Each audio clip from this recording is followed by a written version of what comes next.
Hey everyone, welcome back to the channel. Today, we are going to talk about one of the most produced armored cars of World War II, a vehicle that looked good on paper, but had a fatal flaw that cost many Soviet soldiers their lives. This is the story of the BA-64. In 1941, Nazi Germany invaded the Soviet Union. Operation Barbarossa was the largest military invasion in human history.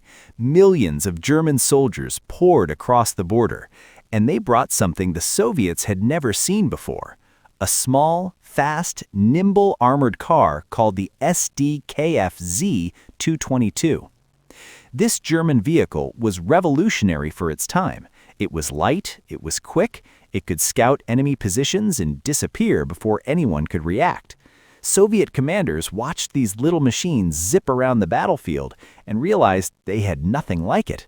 The Red Army had older armored cars. The BA-10 and BA-20 were decent vehicles, but they were built on truck chassis. They were slow, they were big, they were easy targets. The Germans would spot them from miles away. Soviet High Command made a decision. They needed their own light armored car, and they needed it fast. The German army was advancing toward Moscow. There was no time for years of development and testing. In October 1941, a team of engineers at the Gauze factory received an urgent order: design a new armored car, base it on the Gauze 64 Jeep chassis, make it light, fast, and cheap to produce, and do it in weeks, not years. The lead designer was a man named Vitaly Grachev. He was talented, but he was working under impossible conditions. The German army was getting closer to Moscow every day. The factory might have to evacuate at any moment. There was no time for proper testing, no time for prototypes, no time for fixing mistakes. Grachev and his team worked day and night. They studied captured German vehicles, including the SDKFZ-222. They borrowed ideas, they improvised, and in just a few months, they had a working prototype. The BA-64 was born. On paper, it looked impressive. The vehicle weighed only 2.4 tons. It had a top speed of 80 kilometers per hour on roads. The armor was angled, which was advanced thinking for 1941. Angled armor could deflect bullets and shell fragments better than flat plates. The BA-64 carried a crew of two, a driver and a commander who also operated the machine gun. The turret had a DT machine gun with enough ammunition for sustained combat. Soviet leadership approved the design immediately. Mass production began in 1942.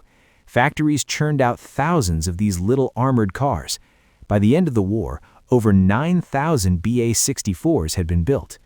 But there was a problem. A serious problem that the engineers knew about but could not fix in time. The BA-64 had a fatal design flaw. The vehicle was too tall. Look at the proportions of the BA-64. It sits high off the ground. The body is narrow. The center of gravity is dangerously high. This was not a mistake. It was a compromise. The engineers needed ground clearance for rough terrain. They needed space for the drivetrain and the crew. But the result was a vehicle that was inherently unstable. Soviet soldiers discovered this the hard way. The BA-64 would tip over, not sometimes, frequently. A sharp turn at speed could flip it. Driving across a slope could flip it. Even rough terrain at moderate speeds could send the vehicle rolling onto its side or roof. And here is where the design became deadly. The BA-64 had a small turret on top. This turret was open-topped in early versions. When the vehicle flipped, the commander in the turret was crushed. The hatches were small and hard to open. Crews could not escape quickly. Men burned alive in overturned vehicles. Men drowned when BA-64s flipped into rivers and streams. Reports from the front lines described the same accidents again and again. Crews would be driving along a road. They would swerve to avoid an obstacle or take a turn too fast. The BA-64 would tip, and soldiers would die. The Red Army recognized the problem. Engineers tried to fix it. Later versions of the BA-64 had a wider track. The BA-64B model, introduced in 1943, was more stable than the original, but the fundamental problem remained. The vehicle was still too tall and too narrow for its own good. Soviet commanders adapted their tactics. They issued orders about maximum speeds on turns. They warned crews about slopes and rough terrain. They told soldiers to be careful. But in the chaos of combat, being careful was not always possible. The BA-64 served throughout the war. It was used for reconnaissance, communication, and escorting convoys.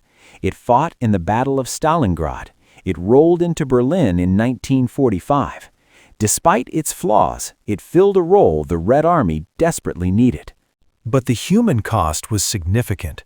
Exact numbers are hard to find. Soviet military records from World War II are incomplete. Many accidents were not properly documented. But veterans who survived the war told stories. Stories of friends who died not from German bullets, but from their own vehicle rolling over. Some historians estimate that hundreds of BA-64 crews were killed or injured in rollover accidents. This is a rough estimate. The true number might be higher, it might be lower, but it was definitely not zero. The tragedy of the BA-64 is that the flaw was known from the beginning. Grachev and his engineers understood the stability problem. They warned military officials, but the war would not wait. The Red Army needed vehicles immediately. A flawed vehicle was better than no vehicle at all. This was a common theme in Soviet wartime production. Speed mattered more than perfection. Quantity mattered more than quality. The T-34 tank had serious problems in its early versions. Soviet aircraft had issues. Soviet weapons had issues. But they were produced in massive numbers, and they helped win the war. The BA-64 was part of this philosophy. It was cheap, it was simple. Factories could build them quickly with available materials. And despite the stability problem, it was still useful. It could still carry soldiers into battle. It could still shoot at the enemy. It could still do its job most of the time. After the war ended, the BA-64 was quickly retired. The Soviet Union developed better armored cars. The lessons learned from the BA-64 influenced future designs. Engineers paid more attention to stability. They made vehicles wider relative to their height. They improved escape hatches and crew safety. The BA-64 is largely forgotten today. It does not have the fame of the T-34 or the Katyusha rocket launcher. Western audiences have barely heard of it. Even in Russia, it is overshadowed by more famous weapons. But for the soldiers who crewed these vehicles, the BA-64 was their reality. It was the machine that carried them into combat. For some, it was the machine that killed them. Not through enemy action, but through a design flaw that everyone knew about, but no one could fix in time. War forces terrible choices. The BA-64 was one of those choices, a flawed vehicle built under impossible conditions to meet an impossible deadline. It helps win the war, but it also took lives in ways that were never recorded in official histories. Today, a few BA-64s survive in museums. They sit quietly behind ropes, looking small and almost harmless. Visitors walk past without knowing the full story. Without knowing about the crews who flipped and could not escape, without knowing about the engineers who knew the problem but could not solve it. This is that story. Thanks for watching. Please subscribe and leave a like if you enjoyed this video.